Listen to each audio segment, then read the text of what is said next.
Welcome to the Hockey Writers Prospect Corner, a show with our top prospects writing crew, bringing you the latest news, analysis, scouting reports, mocks, rankings, and much more.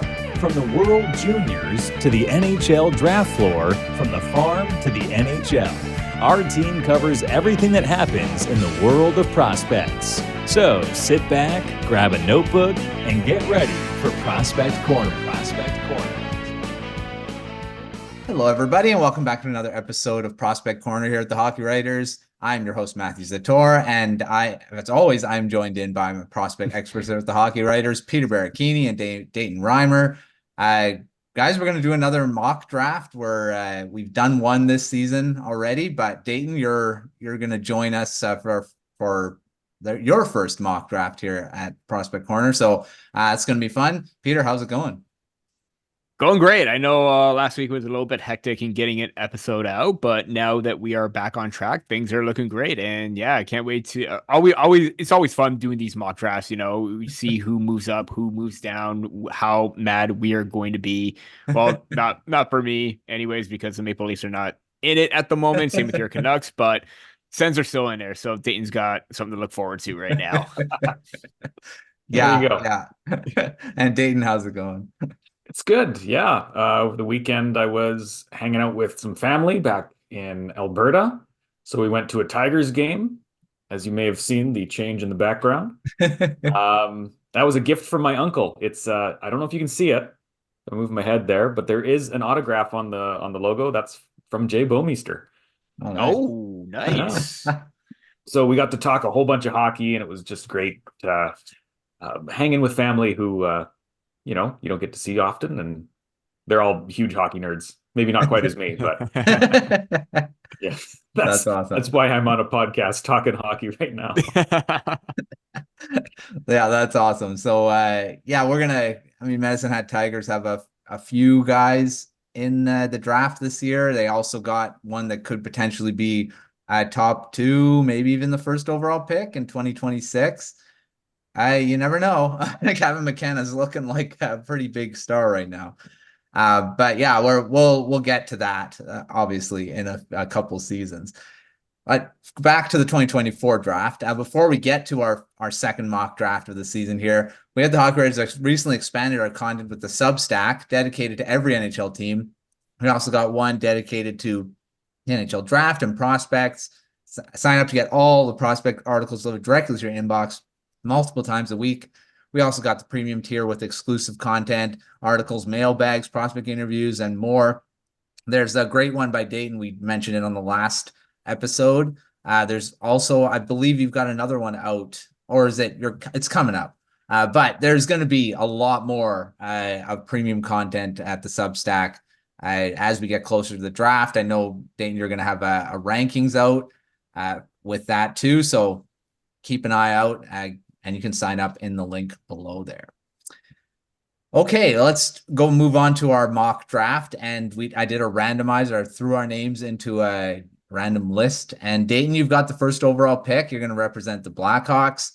They're going to get the first overall pick again, looking like it right now, unless they don't win the lottery and end up being last and have the best odds. But as of right now, as of the standings that I took from yesterday, as we were recording, that would be February 19th, as of the games ending there. Blackhawks had the best odds, and we're just going by points percentage. I didn't run Tankathon or anything like that.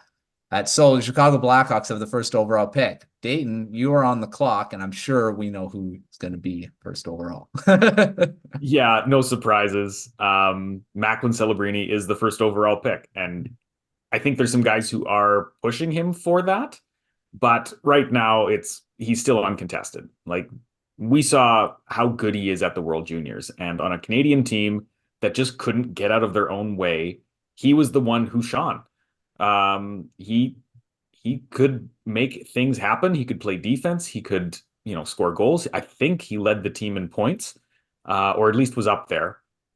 I'm fuzzy on all of those details now, but looked really, really good, really solid, and with back in the NCAA, he's still he hasn't slowed down.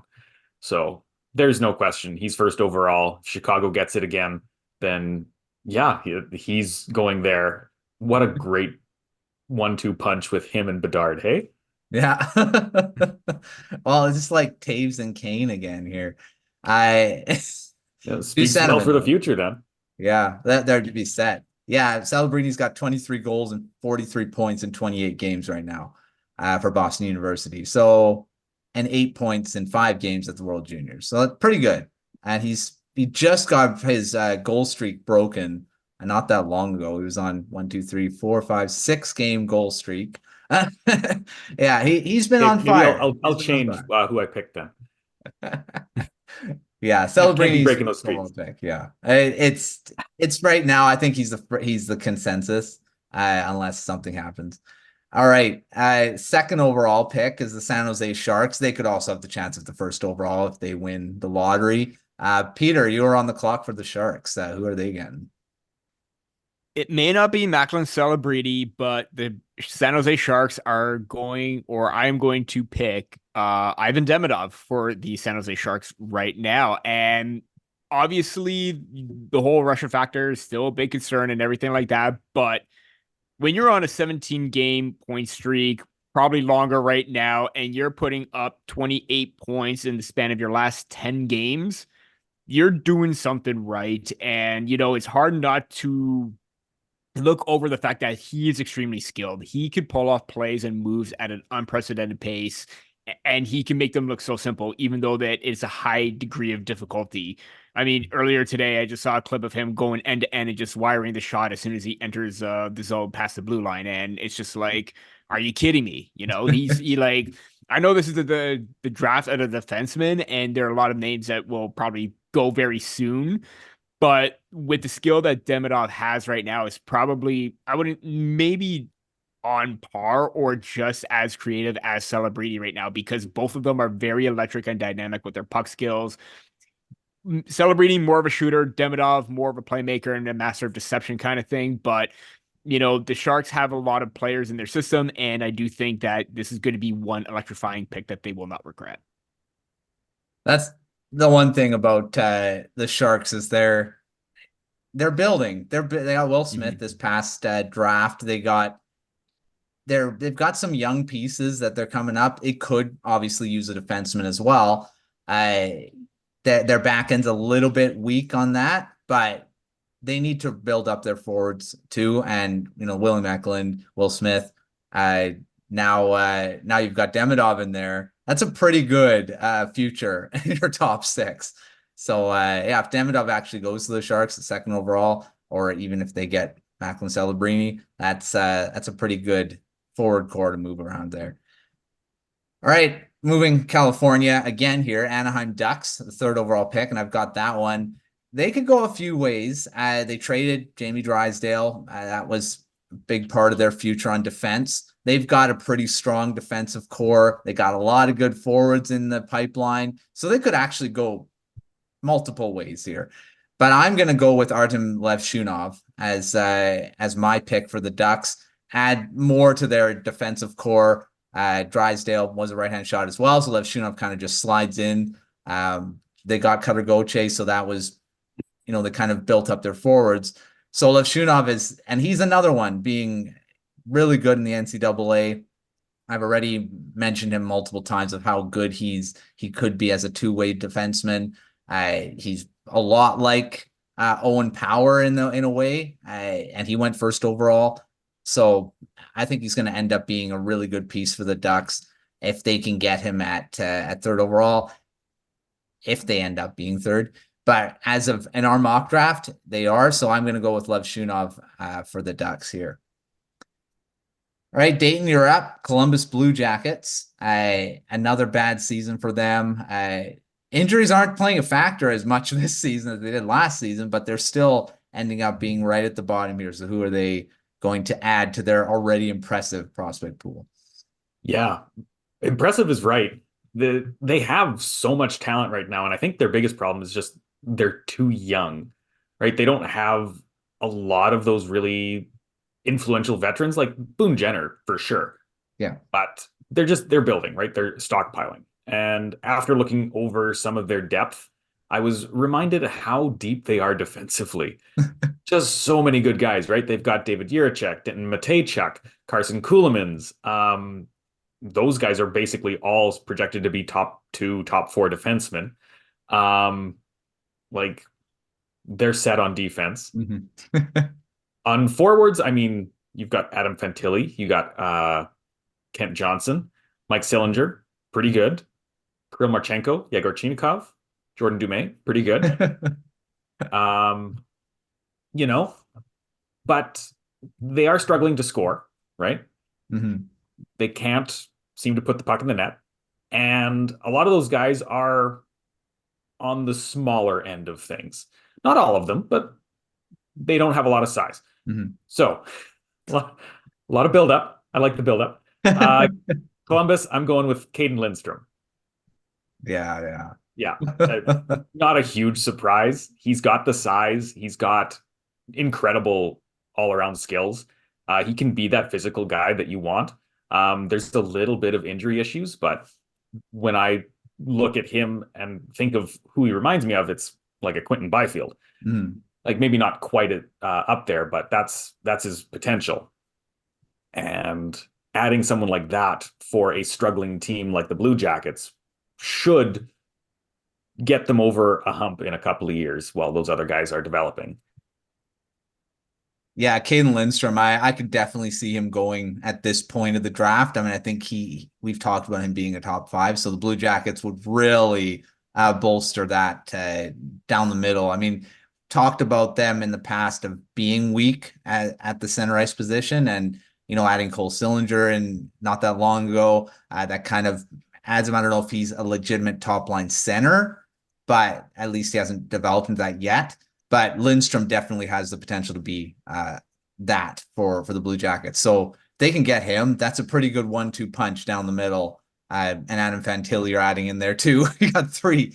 And you know how important the center ice position is in the NHL. You need at least 2 to be anchoring your top 6. So having Lindstrom and Fantilli, I almost forgot Fantilli. I'm like talking about Cole Sillinger being Adam Fantilli obviously is the top line center, but having Lindstrom behind him, man, that'd be pretty good.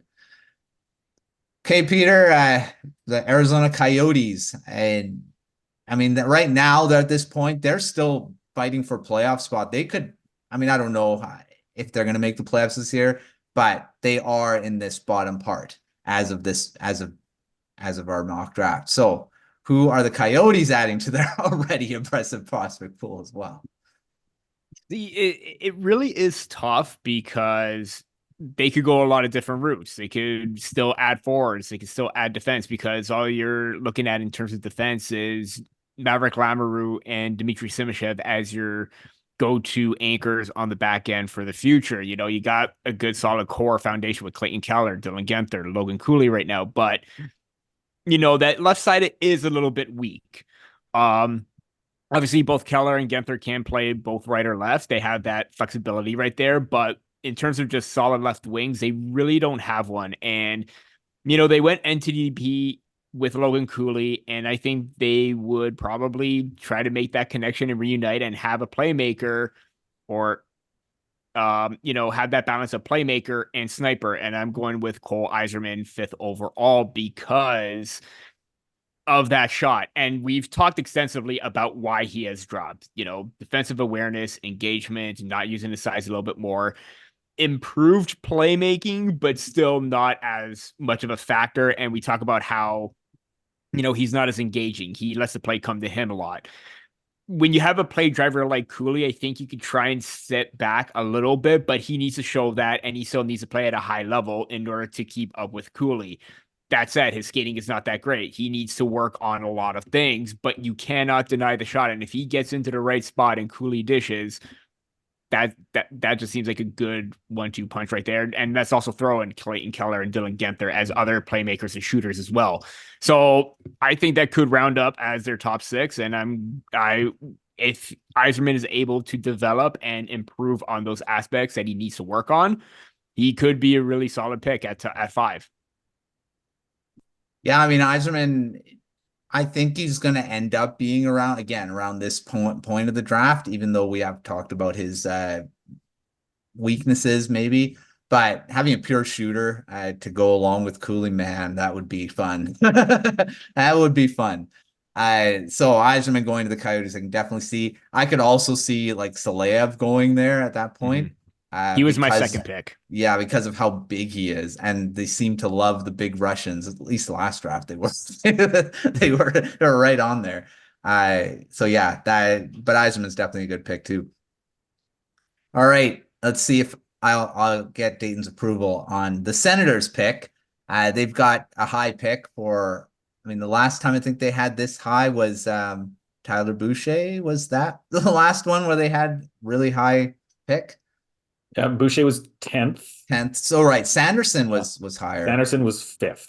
So I'm missing. It was Sanderson that would have been. So they could go multiple ways here. Defense, forward, they need everything. They do have some impressive prospects, not as high end anymore. A lot of them are in the NHL now. So I'm between two names here. They've got a lot on the left side of defense. So I don't know if Saleyev makes sense, but man, I'm trying to, I have a hard time not going by him. I'm going with Saleyev for the Senators here. They're going to be trading either Chychrun or Shabbat, and having a guy like Saleyev who, last time they had a big defenseman like this was Chara, and Chara was much bigger. I think he was 6'8", 6'9", something like that. Saleyev's 6'7", but he moves a lot like he's like a 6'1", 6'2" guy. And he's been really impressive. He's number 2 on Logan's latest rankings.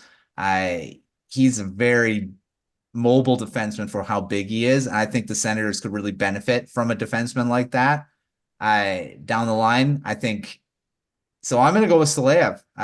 What do you think, Dayton? Is that do I get an approval on that one? Ooh, that's not where I thought you were going to go with that. Saleyev is a good pick. I don't know if it's a great pick for the Sens because they are so loaded on that left side. They need that right-handed top guy, and so I might have focused on a couple others, but yeah, I don't think it's bad. It's just not the way I would have gone. Yeah, Saleyev's hard to pass up, though. I mean, he's just he's a different type of defenseman that you don't see a lot in the NHL now. So he's difficult to go by, but I mean, they have so many options at this point, defenseman and forward. So we'll see if I get roasted in the comments. Like whenever I pick for the Sens, I always get roasted. So I'm ready for it. All right, Montreal Canadiens up, and it's over to you, Dayton. Again, they're going to add another really good prospect to their rebuild. And who do you got the Canadiens going for here? Yeah, so I am now between two names. And I was looking at their defense. It's okay. Like they've got Caden Gooley. Gooley's very good. Reinbacher. He's also very good. What was he, 4th overall, 3rd overall last year? Like he's going to be a top guy. Do they need more defense? Well, beyond those two names, they don't really have anything except Lane Hudson. Right? Mm-hmm. Jordan Harris, Jaden Struble, I forgot his first name now. Norlinder? Matthias. I thought that was someone. Probably share a name, that's the one I'm thinking of. Logan Mailloux. Jordan Barron. Mm-hmm. Yeah. So those guys are Justin Barron. Justin. I knew it was a J. There's a lot of names that I researched this afternoon. So they all look fine, but they're not high end, offense heavy, great skaters. I think they're fine, but they're going to top out as a second pairing max, right? Those are probably looking to compete for the second and third. On forwards, they're kind of already set up. You got Juraj Slafkovsky, you got Cole Caulfield, you got Nick Suzuki, Kirby Dach. Like their forward group is already kind of solid. So for Montreal, I'm going with Zane Parekh. Nice, yeah. So he's got that right-handed shot, yeah, which is good. He's a fantastic skater. he is going to hit 100 points this year. And if he doesn't, then I think he's because he's injured. But right now he's fine. First 100-point potential 100-point defenseman since Ryan Ellis. One report I saw described him as the next Cale Makar. Like, you can't let that go past 7. I think that's a little generous, but still, like, Zane Parekh is a very talented player, and adding that to a group like what the Canadiens have gives them that high offense that they can then pair with someone like a Ryan Bacher, who I can't remember. I think he is right, so maybe that wouldn't work. But pair him with Guhle, you've got a great top line that, like, how are you stopping that? That's probably comparable to a Cale Makar and Devon Taves. So I think that's who they take. It's maybe not the most talented player that they could take, but that's who I'm going to go with. It's a good pick. I mean, he's having a heck of a season. I mean, there could potentially be 2 100-point defensemen in the OHL this season, and that's pretty crazy since the last one, I believe, like you said, was Ryan Ellis, and that was a long time ago. So lots of offense going through the defense in the OHL this season. All right, Peter, yep, for the Buffalo Sabres, this is another disappointing team this season that we thought could potentially make the playoffs, yet they are drafting in the lottery position again. Who do you got going for the Sabres? There's another team that's loaded in like almost every position. See, here's the thing. I was hoping I could take Zane Parekh, but Dayton already took him for Montreal. And the other right-hand defenseman was taken third over on Artem Lashunov. And when you look at the Sabres' depth, obviously they're pretty much set on the left side. You know, you got Power and Dahlin for the next foreseeable future at this point. Really don't have any names on the right side. And although I would love them to do like a steal and take a Berkeley Catton, they're already set up front. Although it wouldn't surprise me if they do, because they've done that quite a bit in the past. I still have reservations about his defensive game, but he is extremely dynamic, and I'm going with Carter Yakubchuk. They need another strong, or they have the mobility on the back end from Dahlin and Power, but they seem to be more defensive oriented. They got that two-way game in them. Yakubchuk is all offense. Again, I think he has, from my last viewings, he has kind of improved a little bit defensively. I still have reservations about his decision-making and him to be a little bit over-aggressive, but he is absolutely dynamic, especially in transition. So if he's able to improve on that, I think it's going to be a great pick for the Sabres regardless, but they could use some help on that right side. Yeah, that's one. But I mean, I could definitely see them going off the board and grabbing a forward as well, because they do that, like you said. They got Zach Benson in this past draft. It was this past draft, right? Benson, yes. Avoid the previous together. One. Yes. They've got so many forwards though. They do need to shore up that right side, like you said. So Yakubchuk's a great pick. He's offense a lot. He's pretty good. It'd be pretty good matched with a couple of their lefties that they already got. So yeah, great pick there. All right, I am up with Calgary Flames, and the Flames are still within striking distance of the playoffs, but they are down here right now. So they could use everyone. I mean, their defense they don't really have anyone coming up that's young.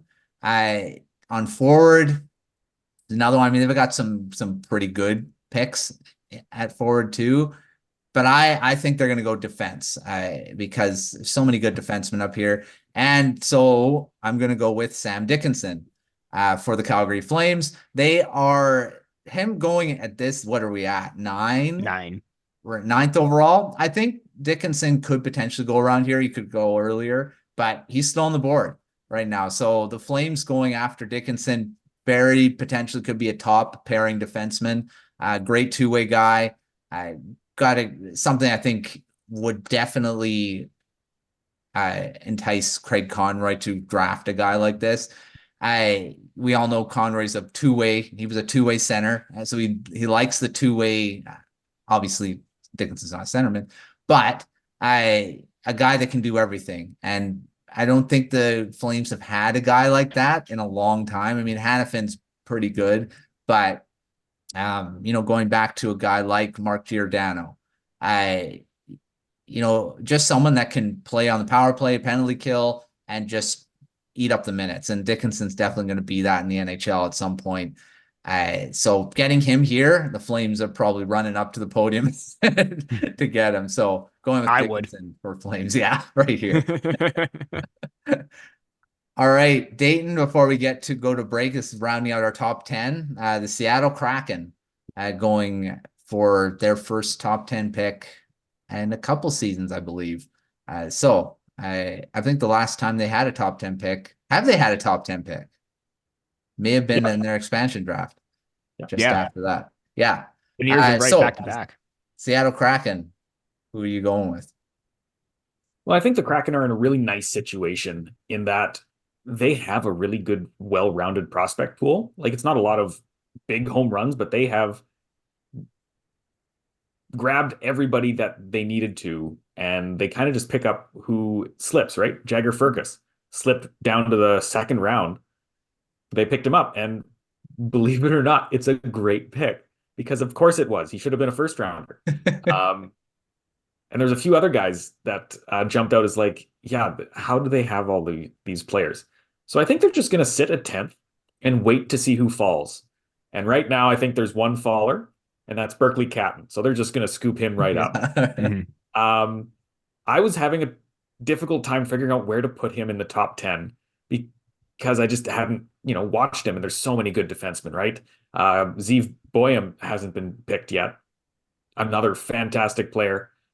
Dickinson, 9th. Like, how do you squeeze all these guys in? And then I watched some Catton, and like, oh yeah, this guy's basically Zach Benson. He's undersized, but he's so smart, and he is unbelievably quick.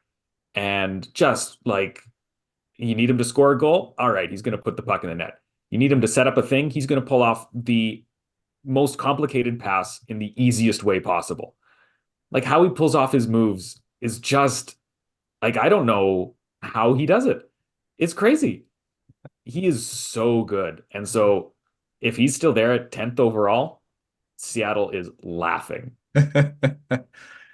Yeah, to get him there, and then they already got Matty Beniers. That's a pretty good 1-2 punch again down the middle if Canton stays at center. And that's the one thing about undersized guys that are centermen in junior. Will they stay as a centerman in the NHL? We'll see. But yeah, Canton's definitely, to go at 10, almost out of the top 10. I think the Kraken will be happy with that one if that's what happens. All right, before we move on to the rest of our draft here, got to just pay the bills here and talk about the Substack again. And again, there's a free version that you can sign up for that gets you all the best prospect articles on the website, on the Hockey Writers. You also can sign up for the premium tier, which gets you exclusive articles, mailbags, bunch of different fun stuff as we get closer to the draft and after the draft as well. You can also get access to it's not just prospects. You can get hockey history, news and rumors, all the other teams in the NHL as well. You can sign up for who you want, and you'll get premium content throughout the Substack. But check that out in the video description below. All right, moving on. We're into the back half of the lottery picks, and the Minnesota Wild on the clock at 11th overall. Again, there's another team pushing for the playoffs, but right now they are in the lottery position. So 11th overall, Peter, who do you got going for the Minnesota Wild? This is very, very tough right now because they could go either forward, defense. They're pretty much set left side because of names like Liam Ogren. They got Danila Yurov on the right hand side for the future, but they could use a little bit more depth there aside from him. But I am going to go to defense, and I am going with Zeev Boyum. There is that name because on defense, they do have obviously Brock Faber's teared it up right now. Literally closed the gap with Bedard because of his injury for Rookie of the Year. But after him, that's where you start to get a little bit more question marks. Jared Spurgeon's having a hard time to be healthy. Jonas Brodin is, very steady shutdown defenseman, a lot of defense, not a whole lot of offense in his game, but he could be a very strong two-way guy. But you look at their prospects, Ryan O'Rourke, what's his upside like? Carson Lambos, is he going to pan out the way that you would hope? At least you get some reassurance with Bouillon with his puck moving ability, his skating, his transitional play. And the way that he's just tearing up the NCAA right now as a freshman, along with Macklin Celebrini, is just absolutely amazing of what he's able to do. Obviously, they could probably use a right shot defenseman. Anybody would, but you can't deny his speed, his ability to be a factor in the offensive zone, his vision, finding the cross seams very easily, getting pucks on net. He could do it all. And I think the Flames are going to be, not the Flames, the Wild are going to be very, very happy with that. Yeah, and he could pair with Brock Faber then in the future. Mhm. That'd be a pretty good top pairing. Yeah. Because left, right. Yeah, Faber has really established himself as a top guy in the NHL now. He's got 33 points in 55 games. So Bouillon I think would complement his style quite well. And Bouillon could end up being, I don't know. I mean, he was very mature in the World Juniors. He could end up being in the NHL sooner than everyone kind of expects. So he could be with the Wild if that's where it goes pretty soon. All right. I've got the Nashville Predators at 12th overall. And here's another team that they could use. They've got some good forward prospects. They've picked a few in the last few drafts. Their defense is aging. I think they've got a few okay. I mean, there's some of their prospects on defense. I'm trying to think of one that's a really big name that could potentially be a top pairing. I don't think they've got one. So I'm going to go with a guy that could potentially be a top pairing defenseman. And that is going to be, where is he now? Adam Jiricek. Right-hand shot. He could potentially be around this. I think this is where Jiricek is probably going to go. And he's ended up being, he's a lot like his brother. I mean, David, and a lot of the same type of attributes he's got.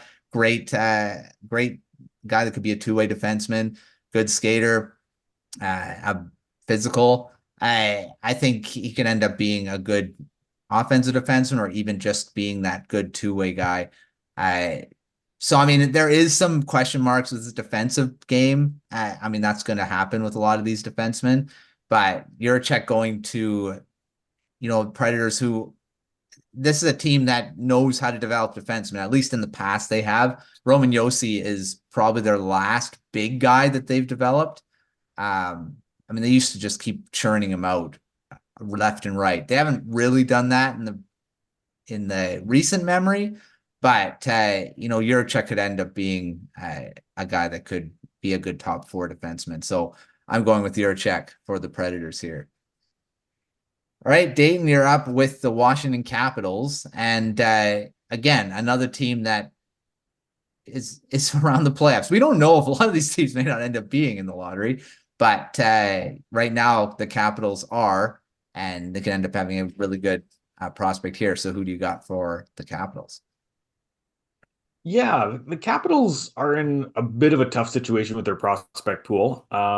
They've got Ryan Leonard and Miroshnichenko and Andrew Cristall, and that's pretty much it. Yeah. After that, it's dry.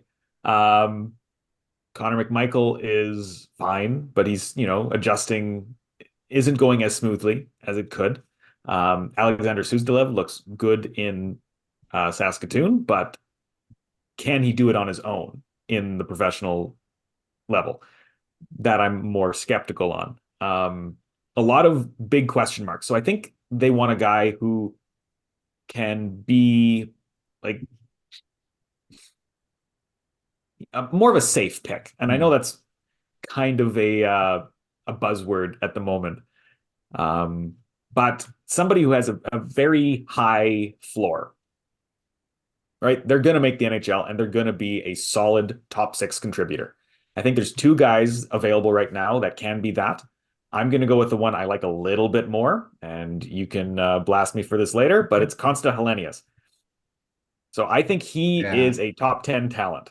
Unfortunately, there's about 15 guys who fit in there this year. So he gets bumped. But he's a teenager playing in the Liga. And he is, well, it's already his 2nd season. He ranks 36th overall in points. At least last I checked. Those numbers might be a little off. So I wrote this a couple of days ago. And among under 20 players, he's 2nd as a 17-year-old, right? Under 19, he leads the group by 20 points, give or take. To me, that's somebody like Anton Lundell. He's got a great 2-way game, but he's got more offensive abilities. Adding that to a Capitals team who will be in transition here very soon, I think that's a great person to start building around. Yeah, Helenius is going to end up being we've mentioned his name quite a bit already throughout our coverage. So Helenius is the way he's dropped almost to the 16. Where is he here? This is the 13th. Yeah, 13th overall. Helenius is definitely a top 10 pick in talent. But like you said, there's just so many guys that can fit in that category. So and a lot of defensemen are taking it up. And so there's not a lot of room for forwards. Helenius is, whoever gets him is going to get him around this spot, I think. So, yeah, the Capitals could be a fit for him, I think. And they are aging. And for especially down the middle, they don't really have, I mean, Backstrom seems like he's on the verge of retirement with his injuries and stuff. So, there's your top line center gone. It's going to be tough. I think the Capitals definitely need a guy like Helenius, so that's a good pick. All right, Peter, you're up for the San Jose Sharks again. I did not plan this. This is one of their picks they acquired. So who do you got for the Sharks in their second first round pick? See, this was tough because I was going to take Constellanius if he was still there, but that's okay. So I am going to go a different route. It's still going to be a forward. It's not as high as where his dad was. But I am taking TJ Ginla for the San Jose Sharks. Again, it seems like a little bit counterintuitive because I took Demidov with the 2nd pick. He's a right wing, but Ginla's a center. And you're looking at their depth chart for the Sharks, you don't know what you have certainty-wise. Obviously, if you're in a rebuild mode, you're probably going to move on from Couture. Hurdle, he plays both center and wing. But what do you have in Thomas Bordeleau? Most likely, he's going to be a middle 6 type of player. Same with Philip B said. What's his offensive ceiling going to be like? You have Will Smith, but at least you have a for sure bet that you have 2 offensive contributors or 2 key guys that could take up the middle of the ice in Will Smith and TJ Ginla. And with his pace, his tenacity, and the way that he shined during the top prospects game, I think he may be called a little bit earlier, and I don't think he'll be there where the Sharks are at 16. But I do like the way that he plays. He's already got some pro habits already, especially on his defensive game too that he's working on right now. He's a little bit quick in helping out on the back check and taking space away. So I do think that they got a solid foundation up the middle of the ice right now, whether you have that whether you don't have that certainty or not with Bordelot or B-Set. But if you have Will Smith and TJ Ginla as your 1-2, that's a very promising start combined with what you already have. And if they take Demidov. Yeah, there's I don't know. The Sharks again could go either way. They could go defense. They could go forward. Because defenseman is another position they definitely need. They don't have a legit top pairing defenseman in their system. I mean, Madulin maybe could potentially be that in the future, but and he did look good in the NHL. I believe he's played a couple games. I know his first NHL game he looked pretty good. So who knows? He could end up being that. And the Sharks could go a different direction and go 2 defensemen with their 2 picks here too. But forwards definitely work too. That's 2 really good guys added. All right, I'm up with the New York Islanders. Now that's if Lamoriello doesn't trade it, because he seems to be trading his first round picks a lot lately. So if they do end up keeping this one, it's interesting. This is another team that they could use a lot because their prospect pool is just not good. They just don't have any real good. I mean, they've got some interesting prospects that could potentially be something, but they're not really sure things. So they could go defense, they could go forward as well. And I am going to go a little bit. I don't know if Lamoriello will pick a guy like this, but I'm going to go Aaron Kiriharju. They've got a really great, I forgot his name all of a sudden. Who's their top defenseman? Dobson? Yeah. Dobson, Noah Dobson, yes. They've got a legit top pairing defenseman in Noah Dobson, but beyond him, they don't really have anyone kind of coming up. They've got a lot of older defensemen that they re-signed for some reason. Scott Mayfield comes to mind. I'm not sure why they re-signed that guy, but Aaron Kiriharju, he's going to be interesting to where he goes. First of all, if he even goes in the top 16, this is 15th overall, so he's almost out of it. I'm going with him because he's just got so much potential as a top 4 defenseman. And there's not a lot of sample size this season because of his injury, but he was supposed to be a top 10 guy for sure, not that long ago. And we all know the Islanders they can pick guys like this that fall out. So maybe he is a Lamoriello pick because they have done that in the past. So I'm going to go with Kiriharju because Calle Odelius, he dropped and they picked him a lot later than a lot of us thought he should have gone. So Kiriharju would really add to that. I forgot about Odelius. He could potentially be a top 4 defenseman, but Kiriharju would really add to their defense prospect pool in the future. All right, Dayton, you've got the last pick of our top 16 here, the New Jersey Devils. Now, I'm sure Devils fans don't want to have a pick here. They want to make the playoffs, but at this point, they are 16. So who are the Devils going for? Well, I'm a little heartbroken because Peter took TJ Ginla, and I think he would be perfect for what the Devils are building right now. But you're probably right. He's probably going to go a little higher. I love him though. He's such a great player. And you really saw that at the top prospects game. Like he didn't get a goal, but he was trying and he was in all the right places, making all the right choices. So last up, what do the Devils do? Well, they don't take a defenseman because they are set for the next decade. Right? What are you going to do after Luke Hughes and Simon Yemich and I've forgotten their college guy. Seamus Casey. Seamus Casey. Thank you. I was thinking Ryan Chesley, and that's someone else. That's Capitals. Yes. Who I was looking at fairly recently.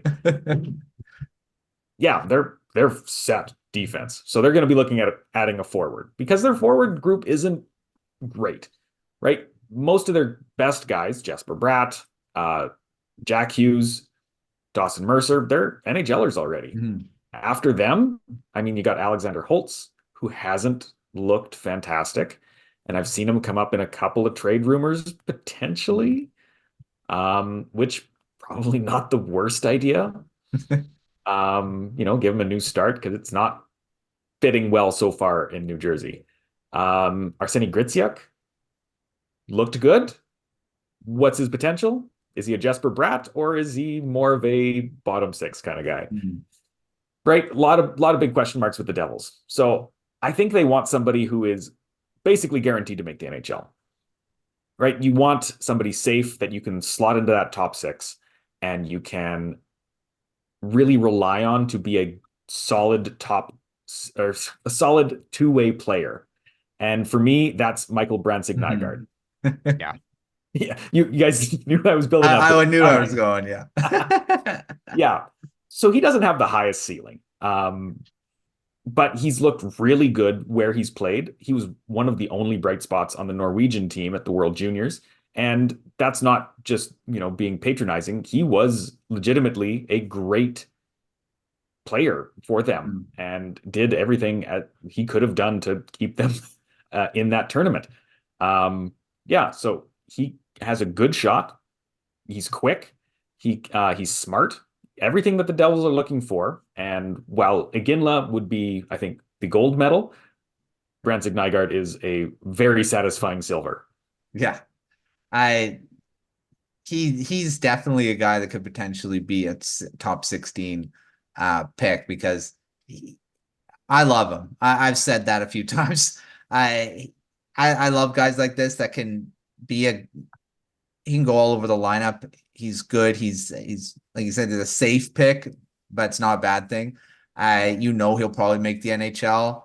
Who knows what his ceiling will be, like you said, but I think he's definitely that great. His floor is great. And I think a third line guy is definitely his floor. I don't see him going lower than that because of how good he is as his two-way game, his motor, all that stuff. So I really like that pick for the Devils because I think that's a definite Devils pick as well. TJ Ginla would be too. But great pick. All right, top 16 is done. So I'll start with you, Peter. Who's the best of the rest? Who are you kind of looking at that a playoff team's going to get out of this? Unless that is, there's a few picks that are for non-playoff teams because they've acquired them. But these guys are now out of the top 16. Who's still available that you're having your eye on here? I am very surprised that he fell out of the top 16 because I think he's played like one. He's progressively gotten better throughout the season, but that's Liam Greentree. I was kind of shocked to see him fall out. This is a guy who knows how to put the puck in the net. He's got that power forward like mentality. He can shield the puck very well. He ranks in. He has 29 goals. He's very high up in terms of like goal scorers in the OHL right now. It's a very tough league. So the fact that he has 73 points, has a playmaker mentality as well, can draw in traffic. He's got that mentality to produce offensively. And you could bet that one of these playoff teams is just salivating at the opportunity right now. The St. Louis Blues are right after that. The Chicago Blackhawks are at further down. Philadelphia, they could probably steal him as well. Obviously, Chicago got that other pick from Tampa Bay, but that's another team or another weapon that the Hawks can utilize right there. So there's him. He's the one big name that is going to generate a lot of or get a lot of attention. I'm not sure why Liam Greentree sounds like a Flyers pick. I don't know why. He seems like a guy the Flyers would pick. Yeah. Hey, Dane, what about you? Is there a name here that you're surprised wasn't picked in the top 16? I did have Greentree going to the Islanders in my little, prep for this. I thought he was a good selection for that. I debated, could he be a Devils pick? So surprising. I think he sounds like a Flyers pick because there was a Greentree who played for the Flyers. Maybe that's what it is. 2008. Didn't last very long, if I remember correctly, but that could be why. I seem to remember a Greentree with the Flyers. I'll have to look that one up. But best for me, maybe a little bit out there, but Nikita Artemonov. Yeah. The Russian factor is going to play with him. With Demidov, you can't pass him up. He's not going to make it past the top 5. Saleyev, not going to make it past the top 10. Those guys are unbelievable talents who will go early. Artemonov, not as well known, not playing as big of a role, but still, he's got 22 points in the KHL.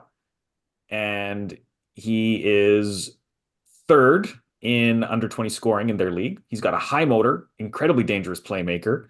There is some skating concerns, sure, but his work ethic could overcome that. He's a very, very interesting prospect that will almost certainly fall, but he shouldn't because he's great.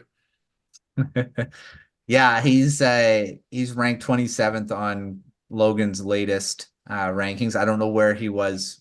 Was he on your top 32, Peter? He was in my top 36. I believe he was around 16, 17. I am going to confirm that right now. It'll help if it would show the right year. Uh bear with me, bear with me. I'm trying to My search engine is not being kind to me right now. Okay, January. Artemanov was 16th, yes. So he was middle of the pack for me in my Nice. January rankings. There you go. So he could have ended up being around here too. My guy is Ryder Ritchie. He could have been a guy that would be a top 16.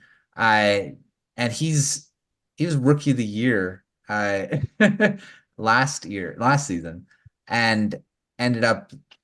I mean, he's had a great season this season as well. So he could potentially be in this position. I think so. Ryder Ritchie's one of my guys that still available. That is really good. All right, last question before we get to our prospects of the week. Underrated players that are still available that could become steals. Like, I mean, we had a few last season. And I looked up, it's Kyle Greentree that used to play for the Flyers. He only played two games for the Flyers. I'm not sure why. There's some names they just stick with me. I'm not sure why. But yeah, he only had 4 games in the NHL, the Flyers and the Flames. So rest of it, AHL, and not playing anywhere now. He is 40 years old. So that's a while ago. But yeah, there was a Greentree, played for the Flyers. All right, as I digress there, underrated players that could potentially be steals that are still available here. And that may not be a first-round pick, but we always like mentioning some steals here. So I'll start with you, Dayton. Anyone that you have your eye on that could potentially be drafted maybe higher or even lower and just ended up be steals where they are drafted? Yeah, well, we've talked a lot about little guys and how people keep passing on them and then they keep scoring. And it's like, oh, you got a great steal. It's like, well, yeah, obviously. He was a fantastic player and you looked only at his size and then stopped looking. Yeah. This year, I think that's going to be Luke Misa. So he's 5'10", I think. But he has 71 points in 54 games in the OHL, which is surprising. He hasn't shown up on any of like the top 20 lists I've been looking at. Mm-hmm. And he is one of the top scorers for the league for draft eligible guys. He is very quick, smart, got a snappy release. I was watching some videos, like it just all of a sudden the puck is gone and he's fired it into the net. And I was describing, I forgot who I was describing tonight already, but can do passing or scoring as needed. He has both of those skills and is able to serve at any part of the ice or the lineup. So he's one that I'm going to pay real close attention to. I think he's a first-round pick. He should be, but he's going to slip because of his size, and someone's going to end up with a fantastic prospect. There's a guy that I could end seeing in the second round too because of that. It's just no one seems to get it. There's just so many guys, like Zach Benson is the one example that already has proven that. He should have been a top 10. He could have been a top 5 pick on talent, but his size just pushed him down, and the Buffalo Sabres said, "Thank you very much," and took him. So, Peter, who do you have in this category here? Yeah, definitely Misa. I think he's one name to watch. Obviously, I'm very high on him. I don't know if anybody else is going to be, or NHL teams are going to feel the same way, but Dayton basically summed it up perfectly right there. For me, I watch out for Andrew Basha because Hayden Lindstrom has gotten a lot of attention this year. rightfully so. Yeah. Big center, power forward like mentality, great mobility. Who doesn't like that? But he's just as pesky and in your face and very determined as well. I like his play style. He can attack the middle of the ice very well. Um, Obviously, if Caden Lindstrom was healthy, he'd be, in the top three in scoring. But, Andrew Basha's 70 points in 51 games is still very, very impressive to me. Because of his intensity and work ethic, watch out for that. Same with Tanner Howe. I think he may fly under the radar. Mhm. I like his motor. I like his determination. His head coach described him as a mix of Brad Marchand and Matthew Tkachuk, and teams probably would like to see that. And me, obviously, another one, Beckett Seneca. Rewind to other past episodes of why I like Beckett Seneca as well. Um, excuse me. But yeah, again, another power forward mentality, great in tight areas, got the hands, needs some area improvement, skating, work ethic, awareness, but he's got a lot of potential. Yeah, 3 great names there. I'm going to throw Cole Hudson in here because, I mean, he's fallen down a lot since, maybe because he's not scoring as much, but he's, again, small defenseman. He could end up probably getting drafted right around where Lane did.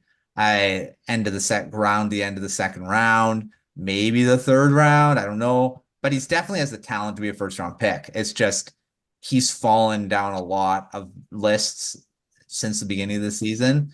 But yeah, Hudson, I still think is going to end up being a great pick for whoever gets him, wherever they do get him. So I'm going to keep an eye on Cole Hudson as we go. I'll just throw in another one. Charlie Elick is another one that could end up being at the end of the first round, second round, but he's going to end up being a great pick too. Another right-hand defenseman. So lots of great names that are still available after the top 16 and into the second round this season. Yes, this draft may not be as elite. Like a lot of people saying that it kind of falls off maybe after the first round, as it's not as deep as we touted the last draft to be, but there's still some great talent in this draft. So that we'll do a full first round soon with maybe we'll try to get Logan back on the show to do a full first round. So but yeah, it'll be fun once we do that. But we got to wrap up our show with our prospect of the week or prospects of the week. And Dayton, I'll start with you. Who do you got? I know we've mentioned him. I mentioned him at the beginning of the show, I think. You did. Yeah, you stole my surprise a little bit. So I'm going to mention a third Tiger, Gavin McKenna. So like I said, I was able to watch a Tigers game this weekend, and I was paying very close attention to Andrew Basha because I am in charge of writing his prospect report. And I got to say, I wasn't super impressed with him. He seemed to float a little bit. So I'd like to get a little bit more information about kind of what's going on. But one guy who did stick out was Gavin McKenna. It seemed like the puck was glued to his stick anytime that he got it. He is a fantastic puck handler. And he ended up with an assist in that game against the Saskatoon Blades. The very next night, he ended up with also 1 assist and 3 goals. Yes. Put up a hat trick. He just is unstoppable. And he's 16 years old. He looks smaller out there, and so he will need to bulk up. But this is a real special talent. He has basically everything that you'd want in a junior player right now. Add 2 years. I don't know what this is going to be, but I'm thinking first overall in 2026. And I'm excited to keep talking about him because we're totally going to do that. He is. I mean, I can't believe it's 2026. Not next draft, the one after that one. So yeah, he's going to end up being a big talking point throughout our next 2 years. Yeah. Yeah, we're already talking about him. 4 points in his last game on the 19th. So yep. Yeah, pretty good. 5 in his last 2. He had 4 points. He's had 4 points in the last. I'm just looking here. I'm seeing 4 times 4 points here. So yep. Yeah, it's pretty good, I think. All right, Peter, who do you got as your prospect of the week? My prospect of the week is one of the names that we already mentioned in this mock draft. He went to the Montreal Canadiens, and that is Zane Parekh. 79 points, 52 games, absolutely unbelievable production. He's on pace for 100 points this year. Again, on pace is, subjective at this point, but it's absolutely impressive that he was able to do that. But he did break a Saginaw Spirit record, and he now is the sole he is in sole first place of most points by a Spirit defenseman, which originally was held by Patrick McNeil in 2005, 2006 with 77 points. Parekh obviously surpassed that with 79. So he holds the record right now, and that number is going to continue to climb. And it's just absolutely fantastic what he's able to do in his draft year, and the reason why many scouts are attracted to him, because 116 points in 102 games over 2 years, that's insane production, and he's not stopping anytime soon. So he's my prospect of the week. Definitely deserving of another mention, that's for sure. Yeah. Okay, mine is a guy we talked about a lot last season because he was drafted by the Winnipeg Jets, and that is Colby Barlow. He's dealt with injuries this season, is a back injury early on in November, but since he's come back, he's been pretty good. He's on fire, actually. His last bunch of games, which his last 10, he's had 6 goals in the last 5. I mean, so even better. 6 goals in his last 5 games, and he's got multiple goal games in 4 of those. It's 4 of his last 10. He's looking like he's, again, not on pace for the same numbers as last season, but that's because of his injury. He's only going to be playing 50 games this season unless he stays healthy, unless he gets hurt again. But he's got 45 points in 37 games, 31 goals. He had 46 last season, but he's still on pace for 42, even though he's been dealing with that injury. Colby Barlow, he's going to end up being a really good guy for the Jets, and we've talked about him a lot, but just want to highlight him again. We haven't talked about him in a bit, and he's looks like that injury didn't fell him too much, which is good. So back injuries can be, hopefully it's not something that sticks with them, because back injuries sometimes do as into their NHL careers. So hopefully that doesn't happen with him, but doesn't look like he's running worse for wear with what he's doing right now. So Colby Barlow is my prospect of the week. All right. Well, there's another episode of Prospect Corner. Thanks, Dayton. Thanks, Peter, for coming on the show. Thanks everyone for coming on and tuning into the show. We're going to be talking about the draft a lot in the next few weeks. After the trade deadline, we're going to have our prospect profiles coming out at the Hockey Writers. Fast and furious. They're going to come out pretty quick. A lot of the top names will be first, so you'll see them. Probably Matthew Zator will be one of the first ones out. Peter, I know maybe you're working on that. So lots of great names coming out. So take a look for that. Keep an eye out on the Substack for Dayton's rankings and any other profile or any other articles that are coming out, and at thehockeywriters.com for all of our draft coverage and our prospect coverage as we continue on to the 2024 draft. The last one that's actually going to be an in-person one, which is sad to me. It's just going to be I don't know how they're going to deal with it. I'm not even really sure. But this is the last one that we're going to see as the traditional draft. So we're going to savor that.